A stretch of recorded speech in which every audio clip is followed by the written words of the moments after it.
औरतों को अपनी इज्जत करवाना आता ही नहीं है।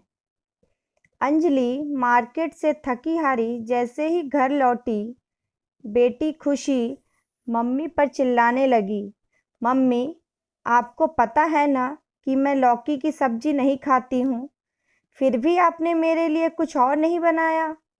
जोर से भूख लगी है। घर में मैगी भी आप नहीं रखती। एक तो कॉलेज से थके हारे आओ तो घर में कुछ मिलता ही नहीं है। उधर बेटा कमल भी आ गया। आज का दिन ही खराब है। थोड़ा लेट पहुंचा कॉलेज तो प्रोफेसर ने सबके सामने सुना दिया, इधर आपने मेरे लिए अंडे और सलाद भी टेबल पर नहीं रखे। आपको पता है कि मैं जिम जाता हूँ, मुझे अपनी डाइट का ध्यान रखना होता है। आपसे एक काम ढंग से नहीं होता।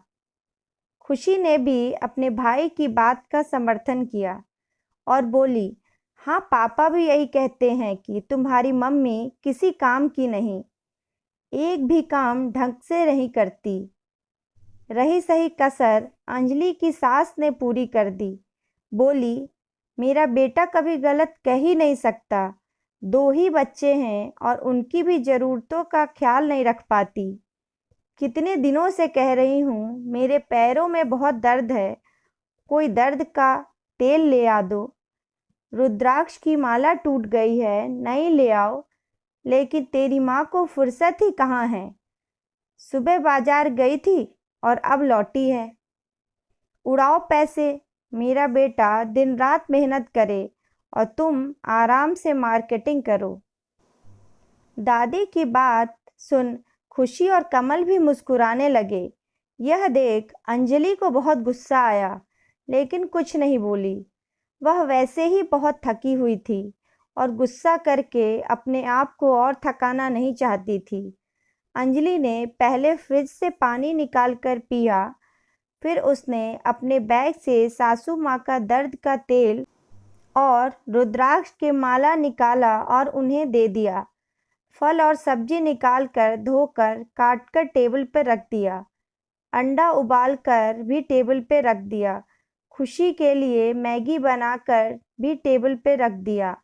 फिर अंजलि कमरे में चली गई। सासू माँ झेपते हुए अंजलि पर ही दोष लगाते हुए बोली, जरा सा कुछ कहो नहीं, तुम्हारी मम्मी को मुंह फुला लेती है। मेरा सामान लाकर कोई एहसान नहीं किया।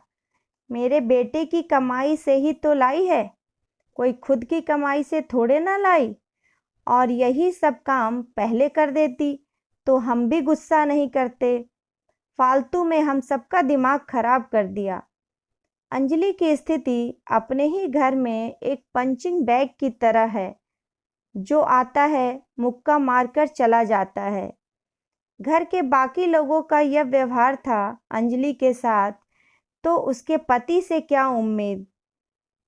संजीव के घर आते ही सासू माँ ने दिन भर का सारा कच्चा चिट्ठा बेटे को सुना दिया कि इस अंजलि की वजह से खुशी और कमल भूखे रह गए।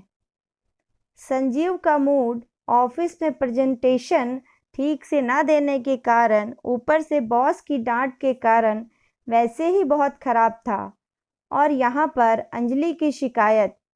संजीव का सारा गुस्सा अंजलि पर टूट पड़ा। तुम दिन भर करती क्या हो घर में? मैं ऑफिस में बॉस की डांट सुनूं और घर आकर तुम्हारे निकम्मेपन की शिकायत सुनूं? किसी काम की नहीं हूँ। घर अगर तुमसे नहीं संभाला जा रहा है तो साफ कह दो, मैं नौकरानी रख लेता हूँ। कम से कम इस रोज रोज की कलह से तो बच जाऊंगा।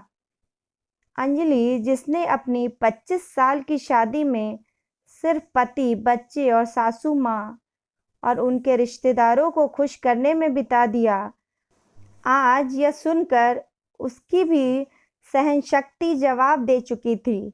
उसने कुछ नहीं बोला, लेकिन मन में ही कुछ फैसला किया और रात का काम खत्म करके सो गई।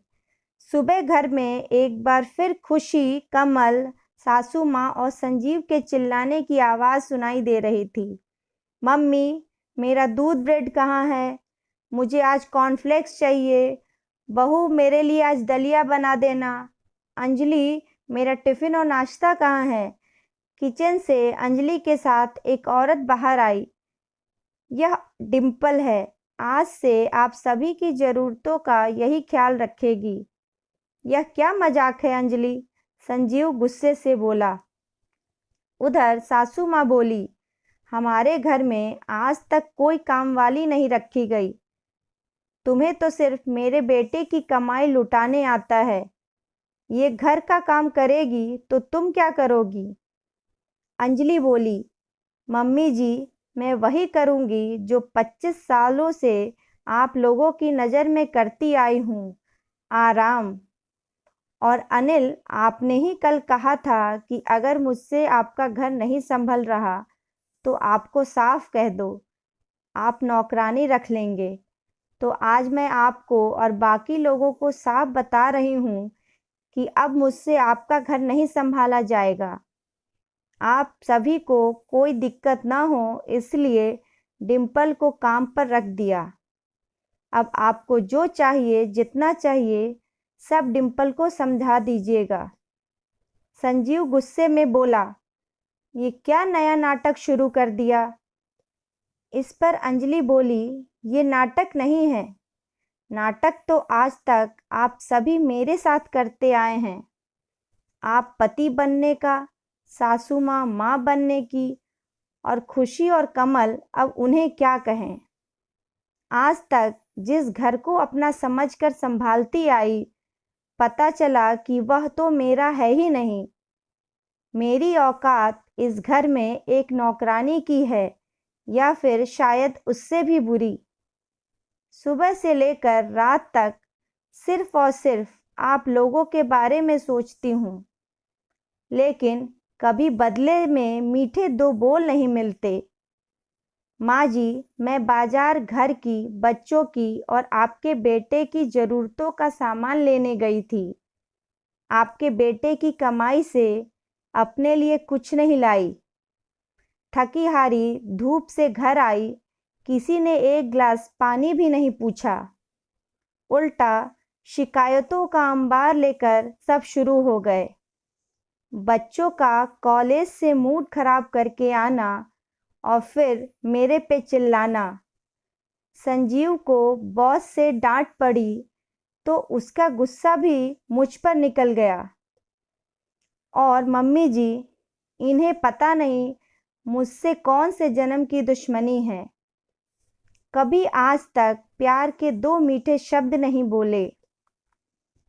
आप सभी ने मुझे पंचिंग बैग समझ लिया है, जिसका मन करता है अपनी भड़ास और गुस्सा निकाल कर चला जाता है। कभी भी आप लोगों ने मुझसे पूछा कि तुम्हें कोई तकलीफ, तुम्हें कुछ चाहिए? इसमें आप लोगों की कोई गलती नहीं है, क्योंकि हम औरतों को अपनी इज्जत करवाना आता ही नहीं है। माँ जी, आपका बेटा अगर ऑफिस में मेहनत करता है तो मैं दिन रात घर में मेहनत करती हूँ। आपका बेटा सुबह 9 से 6 बजे तक नौकरी करता है, जिसमें संडे के अलावा और भी बहुत छुट्टियां मिलती हैं, लेकिन मैं बिना छुट्टी लिए आपके बेटे का घर संभालती हूँ। सबको उनकी ज़रूरतों का हर चीज़ सही तरीके से मिल जाता है, फिर भी मुझे कहा जाता है कि मैं किसी काम की नहीं। इसलिए मैं आज और अभी से आपके घर की जिम्मेदारी छोड़ रही हूँ। अंजलि फिर दुखी होकर बोलती है, संजीव, औरत सारी जिंदगी अपने वजूद को भुलाकर मकान को घर बनाने में लगा देती है और बदले में सिर्फ यही चाहत रखती है कि घर के सभी लोग उसे सम्मान और प्यार के दो बोल बोले, उसका सम्मान करें। लेकिन अफसोस, मैं पूरे घर की ज़रूरतों का ख्याल रखती हूँ, लेकिन तुम सब मिलकर भी अकेले मेरा ख्याल न रख सके। सभी की आंखें शर्म से झुक गई थी। सच ही तो कहा था अंजलि ने। सभी ने जाने अनजाने उसे पंचिंग बैग समझ लिया था। अगर आपके साथ भी ऐसा ही व्यवहार होता है तो आप भी पंचिंग बैग बनना बंद कर दें। घर वालों को एहसास दिलाएं कि आप भी इसी घर का सदस्य हैं, कोई नौकर नहीं। कहानी पसंद आई हो तो please like, share and subscribe. Thank you.